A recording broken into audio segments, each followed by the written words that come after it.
July 26, 2023. Well, I want to get back into the situation on the Ukraine-Russia war, which has actually had a few events in the last week since I've talked about this.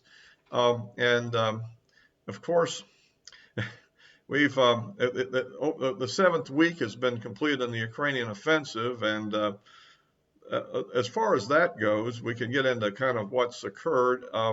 The big development that just hit apparently is the Russians have announced that they're planning on calling up 500,000 conscripts in the next uh, wave of conscription. I guess it's going to be in January. So it looks like they're continuing to work on expanding their army to meet the ongoing problems that they've got themselves into. And so that is one really big piece of news here, and we'll see how much that plays out. Apparently, there's also they're proposing some new laws to I guess, kind of enforce this a little more strictly. Um, but on the Ukraine offensive, again, what can we say? That they are making gradual advances on the ground, taking up area. I think their most significant threat that they're posing to the Russians right now is an area called Kachivka, I think is how you pronounce it.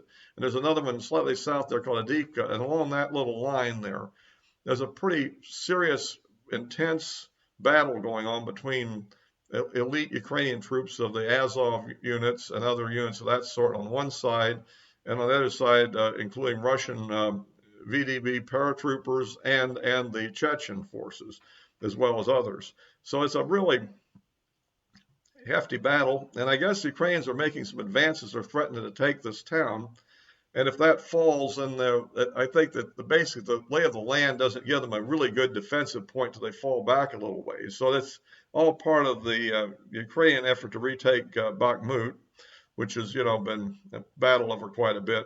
And the significance of Bakhmut, apparently, from what I understand, there was one of these web bloggers on there on the video, Weeb Nation, and he makes a good case that the real significance is it's a defensive position that the Russians need to hold in order to make it easy to defend against other Ukrainian significant advances. So that's kind of its significance. So we'll see how that goes. And then the other thing is that down in the southern Zaporizhzhia, over in the, I guess, western part of that area, a place called Robotina. There's a big series of Ukrainian attacks there during the last week, and one of them they threw in a fairly large number of armored vehicles and lost them. And although they have gained some ground there, and I guess there's ongoing attacks and counterattacks in that area. Otherwise, I don't think there's a whole lot of changes on the Ukrainian side. On the Russian side, the Russians are making some significant advances in the north, in the Luhansk area, I think, and they've crossed the river and they're actually pushing ahead in that area, which is probably weakly defended by Ukrainian troops. And so, well, so that's another major development. Is that you can say in the last couple of weeks, the Russians in many areas have gone over to the offensive, whereas in certain other areas they're more or less struggling on the defensive. So it's kind of whoever has the advantage in a given area logistically is a big part of it. And so, anyway, by the way, if you like these videos, please give me a like, and if you haven't subscribed also, please do.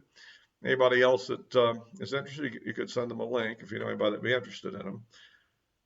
Yeah, so that's kind of it. The other focus has been on Ukraine has been focusing on logistics, I think, to try to they've launched about 3 different attacks within the last week with Storm Shadow missiles they got from Britain against Russian ammunition dumps. I think a couple in Crimea. I think maybe one was, I don't think all 3 in Crimea. Maybe one was just in southern, during that southern area north of there, Zaporizhzhia, but south, you know.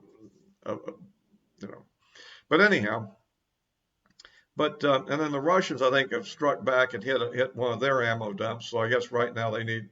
But the biggest developments has been the end of the grain deal, I think, and it's because after the bridge was attacked, the Russians launched some pretty heavy missile strikes against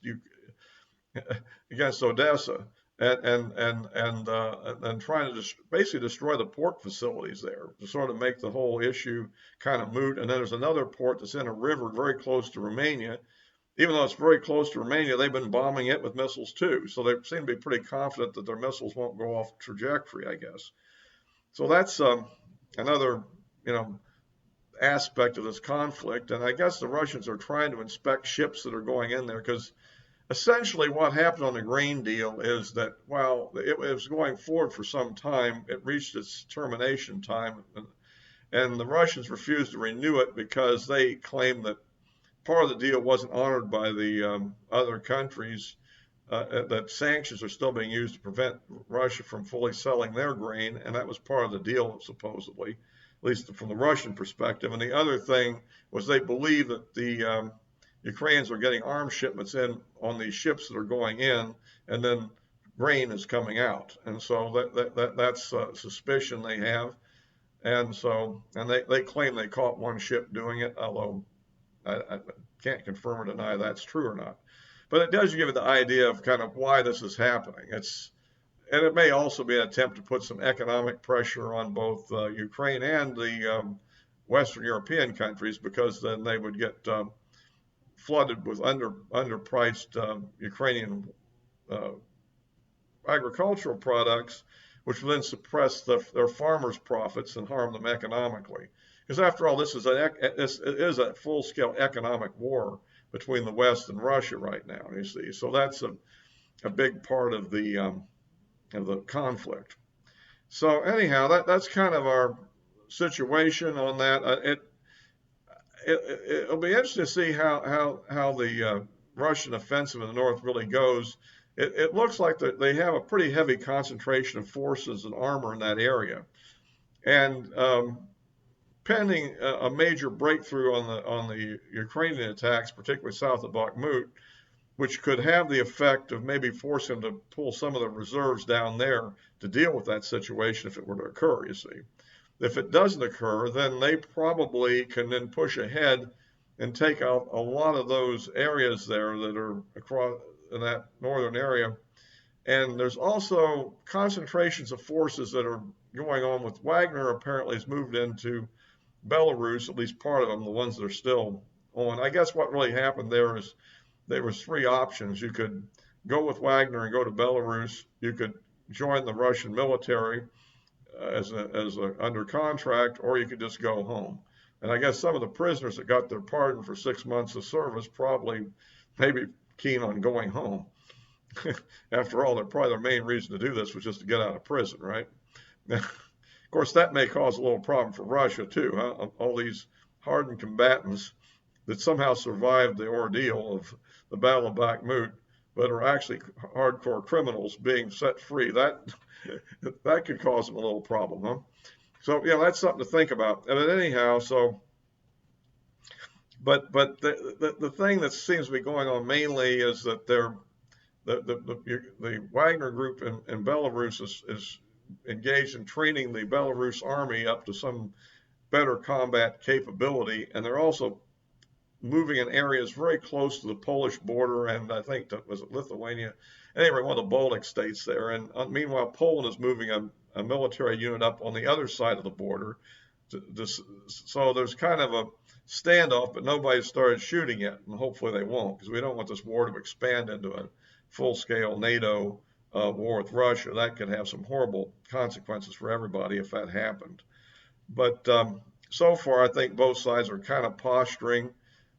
Because Russia's deployed nuclear weapons apparently to Belarus, probably to arm the Iskander missiles, and that is again a deterrent. I think it sounds like Russia is somewhat nervous that something could destabilize Belarus. I think they may be as worried about internal stability problems as external, maybe, even though they're presenting it as external. But I mean, you know. I'd point out that this could be a stabilizing effort overall, and maybe it's a little both. So anyway, that's kind of it, I guess, as it goes. The cluster munitions are starting to get used, and I understand that the Russians have finally maybe unleashed a few of theirs too. although it still seems to be most of the videos I see, I think I'm really seeing more unitary ammunition being used, which the cluster munitions give kind of an area pattern of a lot of small little bomblet, small little explosions, where the other one's just one big explosion, you know. So that's seems to be the situation. So we'll keep up with it. Right now, it still seems to me that the Ukrainians are basically stalemated. I mean, yeah, they're taking land, but again, the whole trick is, from Russia's point of view, a small amounts of land, as long as their fundamental defense line doesn't collapse and allow a major breakthrough, is acceptable as long as they're achieving a fairly high exchange ratio of maybe 3 or 4 to 1 in casualties of personnel and equipment. Then they're probably they're high command, not the individuals that are going to be casualties, but the high command on the Russian side is probably quite content with that, to wear down the Ukrainians to the point that the offensive ends. Now, I remember General Milley, our outgoing chief of staff, made the comment a week or so ago, I think it was, made a comment about the Ukrainians and a 10 weeks of offensive, which may be based on the logistics that he thinks they have. So that would suggest they have about 3 more weeks of full-scale offensive, which, given the later trends, looks like they just might go hog wild there for a period. I mean, I thought they might back off after the NATO conference, that they'd proved their point, but since then they've been attacking more aggressively. So I guess they're going all out to try to achieve something, and maybe, you know, but if they wear out all their units and you know, reduce their combat effectiveness, then this thing will probably stabilize, and it may move over to a Russian offensive, because it looks like Russia has some other troops that are somewhere not yet committed, I think. There's been a lot of rumors of that, and where they are is another question. It looks like some of them could be moving into Belarus, and others could just be back in, like, Belgorod and so forth, as a defensive posture. And there are artillery exchanges going on up there, so it looks like something is developing in that area as well. So that kind of be it for now on that subject. The other thing I mentioned is that I guess the big, well, we're just shortly, a little bit away. After I post this, it's only going to be a very short period of time until they have the UFO conference there on the House side. So we'll actually see what comes out of that. I'd mentioned that's going to be kind of interesting to me too, because that's another subject I cover. And we'll have to see what that leads to. I may have a video on that later on, once we kind of see what the outcome is, whether anything new comes out of it. Or the problem I do see is it's 3 people we've already heard from quite a bit. It'd be kind of nice if we hear something more, but perhaps just presenting these same people under oath to the country in front of Congress would be a major step. I'm also a little disappointed that we don't have more higher ranking members of the House involved in this. I mean, to give it a little more clout, you know. So anyway, so as always, I'll be, of course, posting this on Rumble, and the address of my social media accounts are in the description below. So until next time.